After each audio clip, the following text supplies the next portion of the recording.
इस वीडियो के अंदर हम लोग देखने वाले हैं ये एक डैशबोर्ड हम लोग कैसे बना सकते हैं अपने फ्लास्क के अंदर।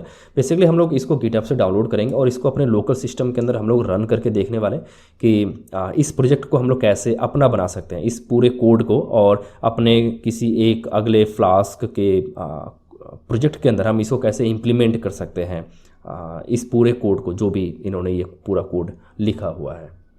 तो आप इस वीडियो को आप अंत तक देखिएगा ताकि आपको पूरा आइडिया आ सके कि आपको कैसे इसको डाउनलोड करना है, कैसे आपको रन करना है और किस तरीके से आप इसके अंदर कुछ एडिट कर सकते हैं, इसके फाइल के बारे में भी समझेंगे। तो चलिए शुरू करते हैं। तो मैं यहाँ पे सर्च करता हूँ फ्लास्क, लेट से मैंने लिखा यहाँ पर डैशबोर्ड। अब फ्लास्क डैशबोर्ड लिखने के बाद ये आपको कुछ रिजल्ट यहाँ पर आपको दे देगा, जैसे कि फ्लास्क एडमिन डैशबोर्ड करके यहाँ पर है, फ्लास्क मॉनिटरिंग डैशबोर्ड है, फ्लास्क ब्लैक डैशबोर्ड करके भी है यहाँ पे। तो हम लोग इसको ओपन करते हैं पहले, और यहाँ पे अगर आप देखोगे तो यहाँ पर नीचे इन्होंने दे रखा है कि आप किस तरीके से आप इसको यूज़ कर सकते हो, इसका व्यू कैसा दिख रहा है ना, बाहर से, ये सारी चीज़ें हैं, और इसको कैसे रन करना है आपने, वो सारा कुछ यहाँ पर डिटेल वगैरह इन्होंने दे रखा है। तो यहाँ पर इन्होंने एक GIF फाइल यहाँ पर दी हुई है कि ये अंदर से किस टाइप का दिख रहा है डैशबोर्ड हमारा, जो कि पूरा फ्लास्क के अंदर रिटर्न है। और यहाँ पे उसके कुछ फीचर्स आप देख सकते हो कि क्या क्या चीज़ें इन्होंने यूज़ की हुई हैं। डार्क मोड है, DB है, फ्लास्क माइग्रेट परमिशंस, ऑथेंटिकेशन और डिप्लॉयमेंट वगैरह के लिए मिनीफाई वगैरह यूज़ किया हुआ है। डॉकर अगर आपके सिस्टम में इंस्टॉल है तो आप इजीली आप इसको रन कर सकते हो, यानी कि आप क्लोन करके आप डाउनलोड करके आप इसको रन कर सकते हो। अगर नहीं है तो आप यहाँ पे ENV फाइल वगैरह आपको बनाना पड़ेगा, और वहाँ से फिर आप यहाँ पे मैन्युअली आप उसको डाउनलोड करोगे। यहाँ पे सबसे पहले आप उसको क्लोन करोगे और फिर उसके फोल्डर में जा करके फिर आपको ये सारा कुछ सेटअप आपको करना पड़ेगा। जैसे मैक OS के लिए ये करना पड़ेगा, विंडोज़ के लिए आपको ये वाले सेटअप को पूरा आपको फॉलो करना पड़ेगा। तो सबसे पहले हम क्या करते हैं कि इसको डाउनलोड करते हैं। तो डाउनलोड करने के लिए आपको क्या करना है कि कोड पे जाना है और यहाँ से डाउनलोड जिप फाइल है ना, आप इस पर आप सिंपली आप क्लिक कर दीजिए। अब यहाँ देखिए आपका ये डाउनलोड होना यहाँ पे शुरू हो गया। फ्लास्क ब्लैक डैशबोर्ड मास्टर करके है, तो ये थोड़ा सा टाइम लेगा, तो मैं थोड़ा सा वेट कर लेता हूँ। तो अभी देखिए ये हमारा यहाँ पे जिप फाइल यहाँ पे डाउनलोड हो चुकी है। मैं आपको यहाँ पर दिखाता हूँ। यहाँ पर देखिए मैंने यहाँ पे डाउनलोड फोल्डर में इसको रखा हुआ है। मैं इसको यहाँ से कट कर लेता हूँ, और कट करने के बाद हम चलते हैं अपने E ड्राइव के अंदर। यहाँ पर डैशबोर्ड नाम के फोल्डर है, इसके अंदर मैं इसको यहाँ पर पेस्ट कर देता हूँ। ओके, अब हमें क्या करना है कि इसको एक्सट्रैक्ट करना है, यानी कि अनजिप करना रहेगा। तो मैं यहीं पर एक्सट्रैक्ट कर लेता हूँ इसको पूरा, और यहाँ पर देखिए मैंने यहाँ पर इसको एक्सट्रैक्ट कर लिया है। और इसके अंदर आप यहाँ पर देख सकते हो ये सारी फाइलें आपको यहाँ पे देखने को मिल रही है। इसको हम लोग अपने VS कोड के अंदर ओपन कर लेते हैं। तो आप VS कोड में आएंगे यहाँ से, और आप करेंगे add folder to workspace करके। डैशबोर्ड के अंदर हम लोग जाएंगे यहाँ पे फ्लास्क ब्लैक डैशबोर्ड मास्टर, और फिर इसके अंदर आपको ये पूरी फाइलें दिख रही हैं। तो हम लोग यहाँ से इसको ऐड कर लेते हैं। तो यहाँ देखिए ये सभी फाइलें आपको यहाँ पर दिख रही है, जो कि run.py आपको यहाँ पर देखने को मिलेगी। और यहाँ पे कुछ requirement.txt फाइल है, जिसके अंदर ये सभी चीज़ें हैं कि भाई कौन कौन से हमने यहाँ पे चीज़ें यहाँ पर इंस्टॉल की हुई हैं, कौन कौन से एक्सटेंशन हम लोग यहाँ पे यूज़ कर रहे हैं। और इसके अगर आप कोड यहाँ पर देखेंगे तो यहाँ पर .env फाइल है, आप यहाँ पे देख सकते हैं। और यहाँ पे nginx सर्वर है, जो कि आप अगर आप डॉकर यूज़ करो तो उसके लिए आपको बहुत हेल्पफुल रहेगा। मीडिया के अंदर जो भी उसकी इमेजेस वगैरह हैं, है ना, ये आप देख सकते हैं, इसकी सभी इमेजेस यहाँ पर अवेलेबल है। फिर ऐप्स के अंदर अगर आप जाओगे तो इसके टेम्पलेट्स वगैरह आपको यहाँ पर देखने को मिल जाएंगे। आप इसको इजीली आप यहाँ से एडिट भी कर सकते हो। तो यहाँ पर आप देखोगे login.html के यहाँ पे इन्होंने कोड लिखे हुए हैं, जो कि साइन इन वगैरह से रिलेटेड है ना। ओके, तो हम डायरेक्टली इसको यहाँ पर रन करते हैं। तो रन करने के लिए आपको क्या करना है कि यहाँ पर सबसे पहले आपको यहाँ पर टर्मिनल आपको ओपन करना रहेगा। तो मैं यहाँ से क्या करता हूँ कि एक नया सा टर्मिनल यहाँ पर ओपन कर लेता हूँ सेम फोल्डर के अंदर। तो हम लोग यहाँ पर देखिए फ्लास्क ब्लैक डैशबोर्ड मास्टर के अंदर है। और अब हम वापस से चलते हैं अपने यहीं पर कि हमें कैसे रन करना है, ये हमें खुद बता देगा। तो अगर हम नीचे आते हैं तो यहाँ पर हमने देखा था अभी कि विंडोज़ के लिए इन्होंने कुछ चीज़ें बताई हुई थी कि सेटअप फॉर विंडोज़। यहाँ पर सबसे पहले आपको वर्चुअल इन्वायरमेंट आपको यहाँ पर क्रिएट करना पड़ेगा। तो मैं यहाँ से इसको कॉपी करता हूँ, मैं थोड़ा सा इसको जूम कर लेता हूँ। मैंने इसको यहाँ से कॉपी कर लिया, और अब मैं वापस से अपने VS कोड में चलता हूँ और यहाँ पर मैं इसको पेस्ट कर देता हूँ।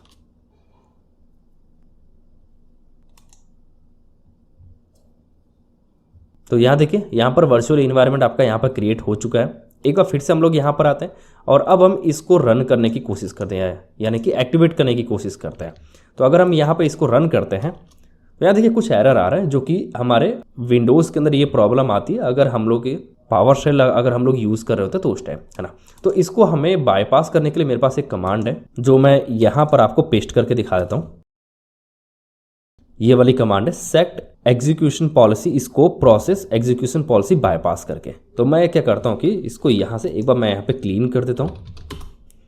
मैं यहाँ पे इसको पेस्ट करता हूँ। तो यहाँ पर आप देख सकते हैं ये वाली कमांड मैं यहाँ पर रन कर रहा हूँ। मैं इसको थोड़ा सा और जूम कर लेता हूँ और फिर मैं यहाँ पर इसको एंटर करता हूँ। ओके, तो अभी देखिए अभी ये चल रहा है। अभी फिर से मैं एक बार वर्चुअल इन्वायरमेंट में यहाँ पे एक्टिवेट करने की कोशिश करता हूँ। तो अब देखिए यहाँ पर वर्चुअल इन्वायरमेंट आपका यहाँ पे रेडी है। देखिए यहाँ पर आ रहा है ENV, क्योंकि हमने वर्चुअल इन्वायरमेंट का नाम हमने ENV रखा हुआ था, है ना।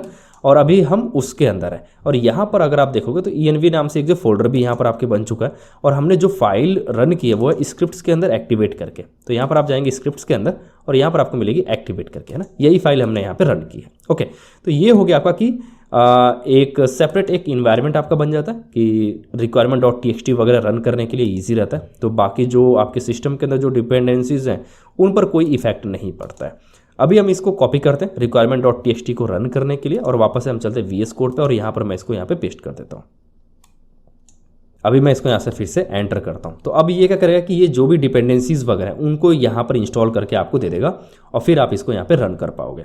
हम लोग वापस से चलते हैं अपने यहीं पर और यहाँ पर आप देखिए ये बोल रहा है कि ये आप कुछ कमांड आप यहाँ पे रन कर सकते हो। अगर आप पावर शेल अगर आप यूज़ कर रहे हो तो इस तरीके से आप यहाँ पे रन कर सकते हो। तो आप इसको कॉपी करके अगर आप CMD यूज़ कर रहे हो तो आप ये वाली कमांड आप रन कर सकते हो।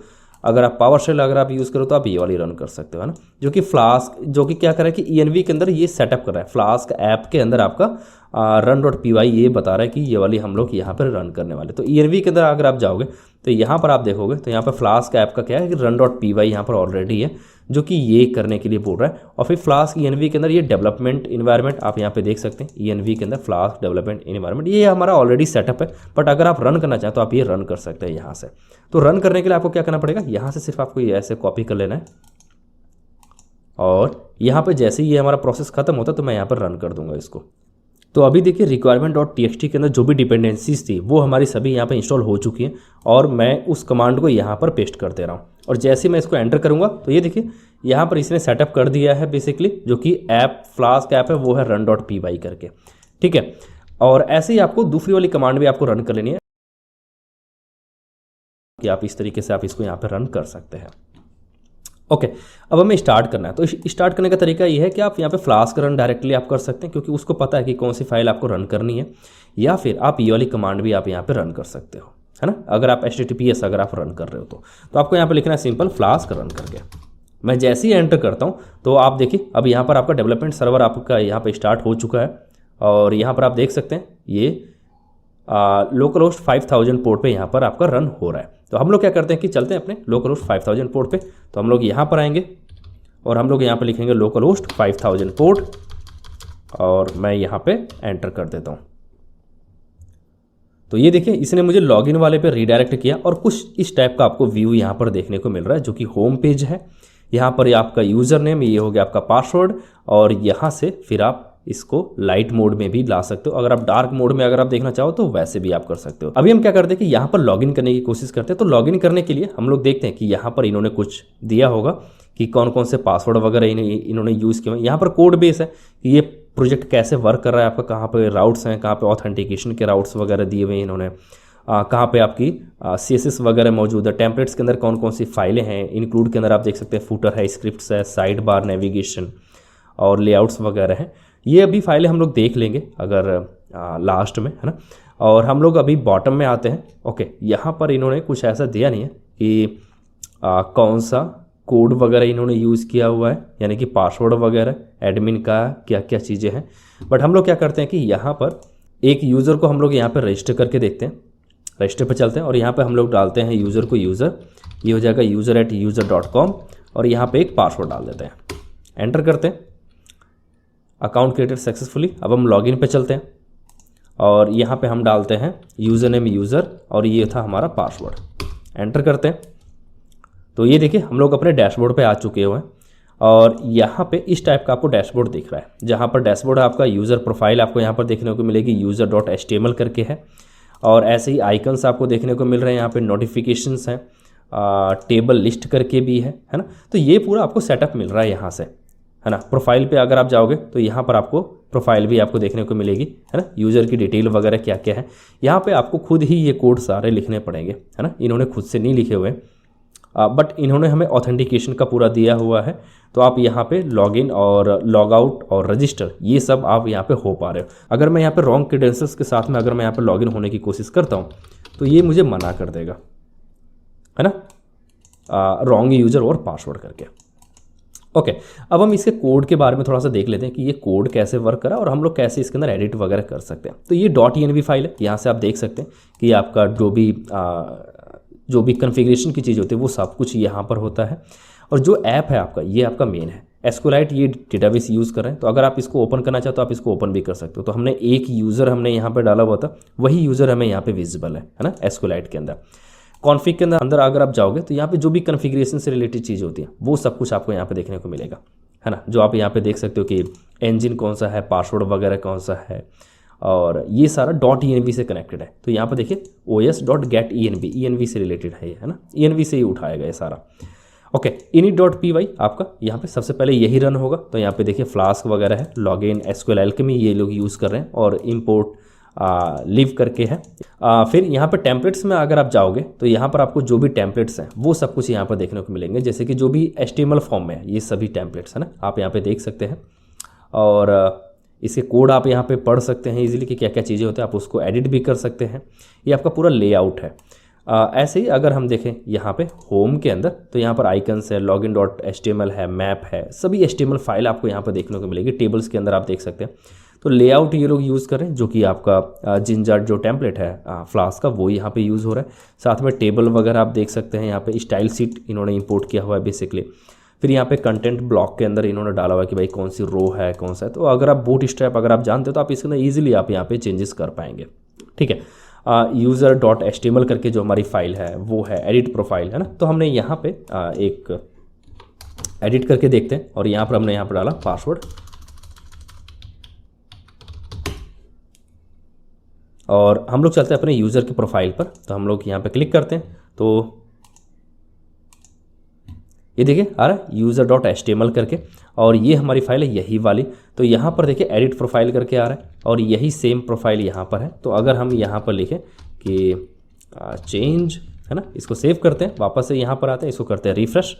तो यहाँ देखिए एडिट प्रोफाइल चेंज करके, तो इसको हम अपने हिसाब से मॉडिफाई कर सकते हैं, है ना।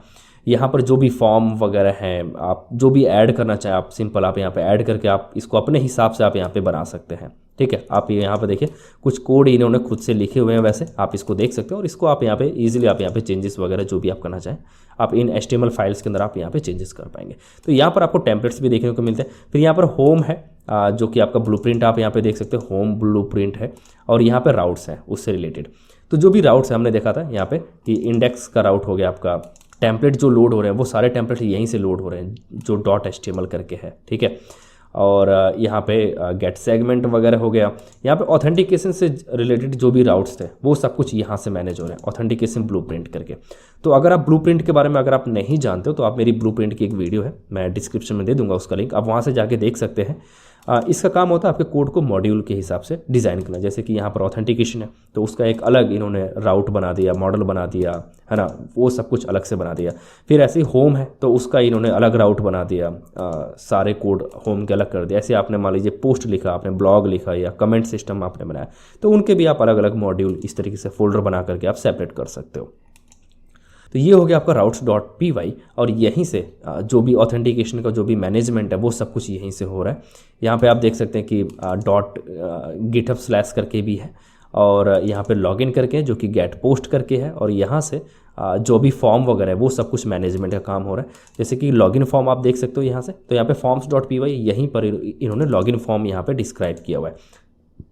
तो यहाँ देखिए लॉगिन फॉर्म के अंदर इन्होंने दो फील्ड बनाई, एक तो यूजर नेम और एक पासवर्ड, और ये सब कुछ आप यहाँ पे देख रहे थे। सेम इन्होंने क्रिएट अकाउंट के लिए भी बना हुआ है, तो आप यहाँ पे देख सकते हैं कि अकाउंट को क्रिएट करने के लिए कौन सा राउट है। मॉडल के अंदर आप देख सकते हैं कि यहाँ पे एक यूजर्स नाम की एक टेबल बनाई हुई है जो कि ID, यूजर नेम, ईमेल और पासवर्ड। और अगर आपको कोई भी चेंजेस करना है तो आप यहाँ पर आप आके आप ईजिली आप यहाँ पे चेंजेस कर सकते हैं और अपने हिसाब से आप इसको डिज़ाइन कर सकते हैं, ठीक है। ऑथ से रिलेटेड यहाँ पर है कि भाई कनेक्ट वाया गिटहब ब्लूप्रिंट वगैरह जो भी लॉगिन वगैरह करने के लिए। फिर राउट्स वगैरह आप देख सकते हैं यहाँ से लॉगिन के राउट है, आप कुछ मॉडिफिकेशन करना चाहें इसके अंदर, रजिस्टर के अंदर कुछ मॉडिफिकेशन करना चाहें तो वो आप इजीली आप यहाँ से कर सकते हैं। फिर लॉग आउट का राउट हो गया, यहाँ पे कुछ एरर वगैरह आता है तो उस केस में ये वाले पेजेस यहाँ से लोड हो जाते हैं। यूटिलिटी के अंदर आप देख सकते हैं यहाँ पे हैशिंग का है, कुछ फंक्शंस वगैरह वेरीफाई पास करके ये सब कुछ यहाँ पे लिखा हुआ है इन्होंने, ठीक है। तो आप इस कोड को हमने क्या किया कि यहाँ से हमने डाउनलोड किया गिटहब से, जो कि फ्री ऑफ कॉस्ट है। आप इसको अपने प्रोजेक्ट के अंदर आप यूज़ कर सकते हैं और अगर आपको कोई दिक्कत भी होगी तो आप यहाँ पे पढ़ सकते हैं, इनके लाइसेंस करके भी है ना। तो इसके अंदर आप यहाँ पे पढ़ सकते हैं कि कहाँ कहाँ पे क्या क्या यस दिया हुआ है इन्होंने और कहाँ पे इन्होंने मना किया हुआ है ना। ये सारी चीज़ें कि आप इसको बेच नहीं सकते, इसके सोर्स कोड को अगर आप चाहें कि बेचने के लिए तो वो आप नहीं कर सकते। आप इसको लाइट मोड में भी आप यहाँ पे कर सकते हैं, है ना। इसे कोड को आप चेंजेस अपने हिसाब से आप कर सकते हैं, जैसे आप देखना चाहें। इसका डैशबोर्ड आप यहाँ पे देख सकते हैं। इसके डैशबोर्ड में आप कुछ चेंजेस करना चाहें आप इजीली आप यहाँ से इसको पूरा डायनेमिक बना सकते हैं। अभी ये स्टैटिक पेज है ना, बट आप इसको डायनेमिक अपने हिसाब से आप यहाँ पे बना सकते हैं। अगर इसको रन करने में कोई प्रॉब्लम आती है आपको तो आप मुझे बता सकते हैं।